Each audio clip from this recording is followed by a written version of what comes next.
Hello, it's Oren Prunken, and today I want to talk to you about creating PR promotional partnerships. Love the alliteration. But first, I need to give you some stories and some context before I lead into today's lesson. So many years ago, I traveled to Hawaii. I'm a US citizen, and I really wanted to go to Hawaii just to escape the cold. So I went there and I traveled around a couple of the islands. So Oahu, where Waikiki and Honolulu are, where a lot of people go and visit. I also went to Big Island Volcano and drove around Volcano, and that was awesome. And then I also went to Maui.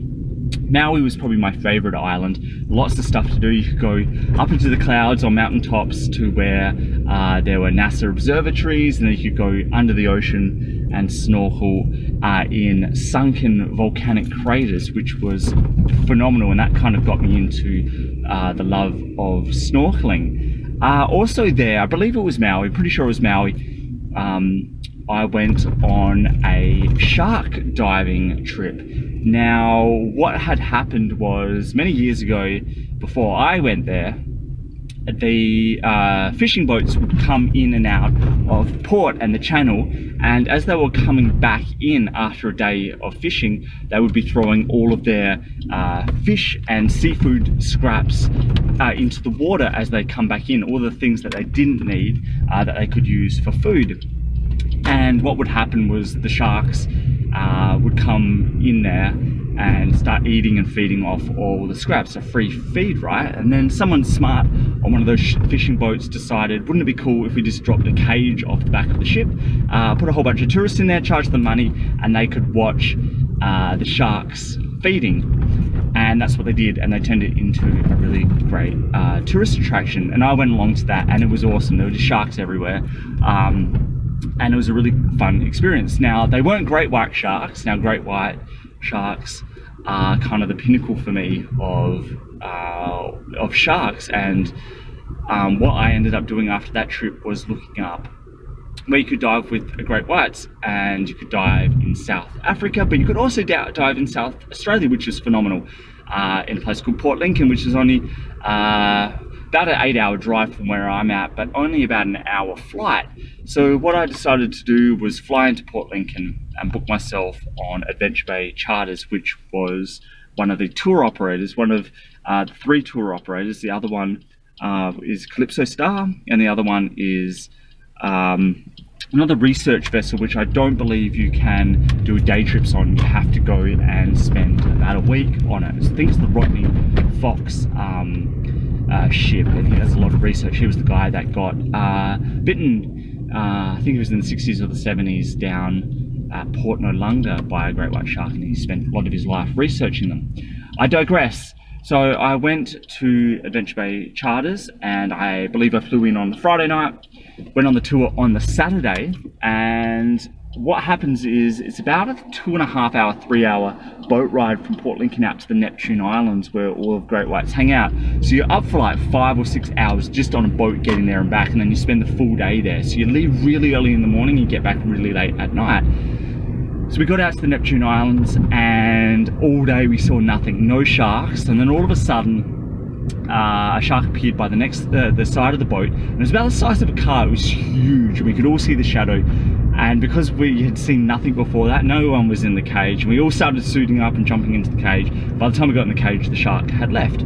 So the tour operator said, we're not having much luck today. How about we just take you down to swim with the sea lions and also the tuna, just to make up for it. And they were going to do that all for free because we didn't see anything. So we went to the sea lions and the tuna, hung out and swam with them, and that was really good fun. And then the tour operator said, you know, we weren't able to see anything from you. You've already paid, you've spent all this time and money getting out here. If you can change your flights for Sunday and change it to the Monday, feel free to come back tomorrow, the next day, Sunday, and we'll take you out for free again. So I decided to change my flights, come back on the Monday, and came back on the next day, the Sunday, and we did the whole thing again. 2.5 hours out to the Neptune Islands, all day there, and we didn't see anything again for a second time. So we came back in, and then I flew out, and obviously the tour operator was really apologetic. And I don't blame them at all.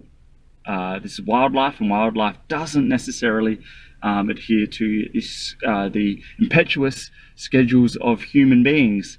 So what happened after that? So I'd never seen any great whites. So after that, I went back on another trip there. I got another opportunity under different circumstances to go there. Did the whole thing again, and on the same day, there were great white sharks aplenty everywhere around the boat where there was just great white sharks. Now the thing, and that was phenomenal, it was a great bucket list thing for me to tick off. Now the thing with this tour operator, how they advertised and how they positioned themselves in the market against the other two, obviously the Rodney Fox research vessel was all about research. If you wanted to do research and take that angle, Rodney Fox is the provider for you. Calypso Star actually baited sharks with chum, and they've advertised that before, and it's quite known that that's what they do to get sharks attracted to their boat.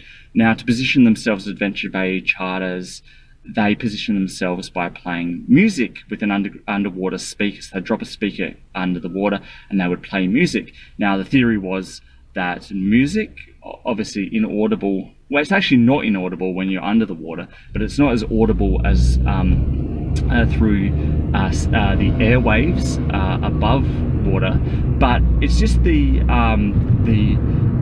out of the ordinary sound that is going to attract the sharks. Something out of the ordinary, in particular audio and vibrations that the sharks can feel, would attract them. That was the theory.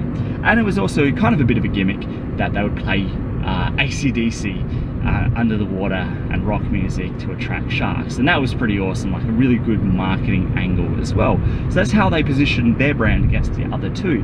Now, Airbnb is an accommodation brand, and they provide accommodation. You know, they're the biggest hotel alternative in the world, and they provide accommodation in private residence. Now, Airbnb coming in November, mid-November of 2019, they are launching this promotion called Experiences, and they're positioned as these out of the ordinary experiences that people can go experience with locals.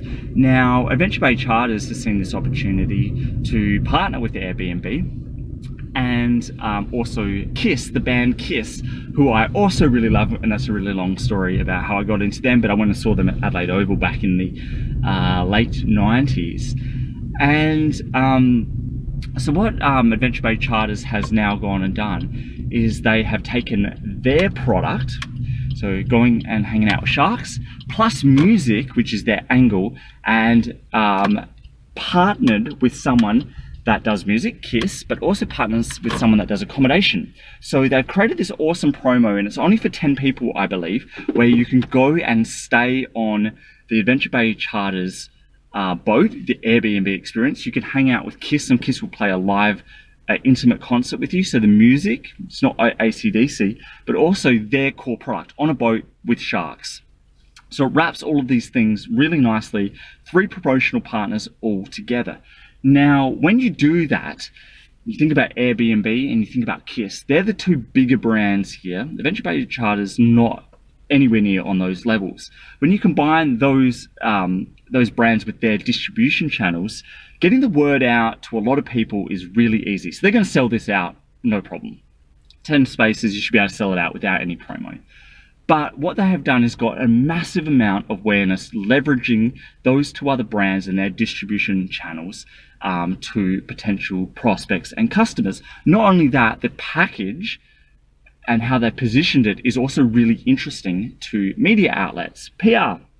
Their PR angle is phenomenal. So they've been getting a ton of media attention as well. So combining all of that, the media attention, the leveraging of other gatekeepers' distribution channels, has created a lot of awareness for Adventure Bay Charters. And what I think of this is just an amazing PR promotional partnership that they've created with 3 brands in a really interesting way that ticks off a lot of boxes and a lot of win-win situations for all of the brands involved, but also their customers. It's a great promotion. So what I really want you to do with this case study, as I'm coming up to about 10 minutes with this, is think about how you can go about creating a partnership that is a win-win for you and the other brand, but also a win for your customer. But also make it super interesting that media outlets would want to talk about it and pick that up and further your distribution more than you're already getting with leveraging the distribution channels of your other partnerships. So try it out. Let me know how you go. Like always, I love hearing from people. And until we talk next time, I hope this was really useful and interesting to you. And I'd love you to have a great day. And goodbye. Thanks for listening. And if you like what was on here and want more, please go to orenprunken.com.